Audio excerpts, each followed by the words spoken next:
Thank you, Honourable Member. Honourable Minister, for your kind reply, please. Sir, thank you very much. This is a very important bill, as has been recognized by most of the members who spoke in this discussion. It's important because in the last 1.5 to 2 years, we've come to know of so many cooperative banks or cooperative societies which are functioning as banks and calling themselves as banks who have come into difficulties. The oft-repeated example is of the PMC Bank, where there are others also. I come from Karnataka city. Bangalore has faced Guru Raghavendra, also a cooperative bank, which has had very serious difficulties. And in presenting this particular set of amendments, I wish to highlight and state upfront that this set of amendments to the Banking Regulation Act is being brought to completely protect the interest of depositors. And that is why there are only few amendments. But the amendments are coming in. With the singular objective of protecting the interest of the depositors. Protecting depositors by ensuring that we don't have any more such difficulties like the ones which are being faced by PMC-like problems. We want to bring in proper management. We want to make sure that they are professionally run. Sir, we also underline that we need, if at all, to restructure any such cooperative bank. We should be able to do that without bringing in a moratorium period. When we bring this provision that they can be restructured without a moratorium, which is what is being obtained by amending Section 45, we are able to give a quick recovery, quick payback, and also make sure the interests of the depositors are kept safeguarded. Contrasting experiences which people will remember, depositors will remember, the public will remember, is the way in which the PMC solution is getting protracted when solutions will have to be offered to the depositors, as opposed to the way in which Yes Bank's restructuring happened. Within a matter of 2 weeks, everything was sorted out for Yes Bank, which was governed by the commercial bank rules, whereas even till today, the PMC Bank solutions are not completely emerging, thus putting the depositors into difficulty.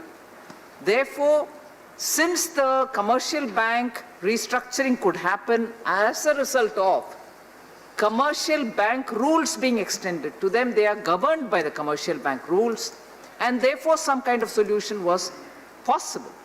Whereas commercial bank rules are not extended to cooperative societies which function as banks.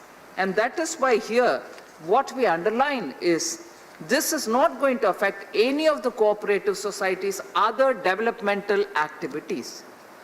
The amendments that we are bringing in here are purely to impact on and govern those activities of cooperative societies which do banking, which call themselves as banks, and do carry forward the functioning of a bank. So cooperative societies doing other activities are not going to be covered.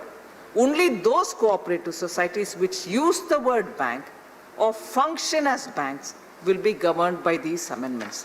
I've explained already as to why we want to bring in these amendments, because protection of investors.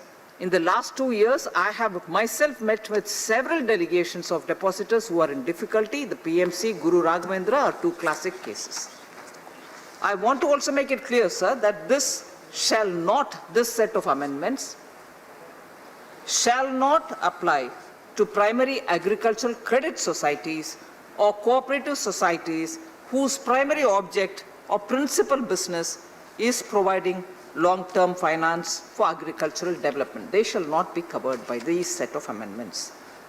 And state cooperative laws are not also being touched And therefore, when people spoke about, will it change now the voting pattern? Because the cooperative societies do have this voting pattern of one vote, one member. Now, when we do these amendments, is that going to affect them? Not at all. All that are governed by the state cooperative laws, and therefore, since we have nothing to do through these amendments on the state cooperative laws, nothing of that will change. So, although there are several other explanations that I can give justifying why we want to come up with this amendments, I think amply many of the members have rightly spoken about it. I don't want to elaborate. But during the COVID period, we should kindly remember that during the COVID period, many cooperative banks have come under stress. Their finances are also being closely monitored by the regulator RBI, which regulates them from 1965 itself. We want to be clear that many of the banks, cooperative banks, and their health in terms of maintaining a certain kind of banking norms, which they may or may not follow. I'll just very quickly give for the record's sake, give the numbers, sir. 277 urban cooperative banks are reporting loss. 105 urban cooperative banks are unable to meet the minimum regulatory capital requirement. 47 having negative net worth, and 328 urban cooperative banks are having more than 15% gross NPA ratio as of March 2019. And with the pandemic setting in, this stress has also increased in both cooperative, with gross NPA ratios of urban cooperative banks increasing from 7.27% in March 2019 to 10% in March 2020. Therefore, these changes are very required, absolutely necessary to protect the depositors. And therefore, I appeal to you, sir, with all the members speaking, I thank all of them. Many of them have welcomed this. I'm indeed grateful to them. This is timely and required. You would also remember that the deposit insurance was also increased by us during the winter session, budget session probably, and insurance cover has also been enhanced. With this said, sir, I seek all the members' cooperation through you to have this bill passed. Thank you, madam. Since the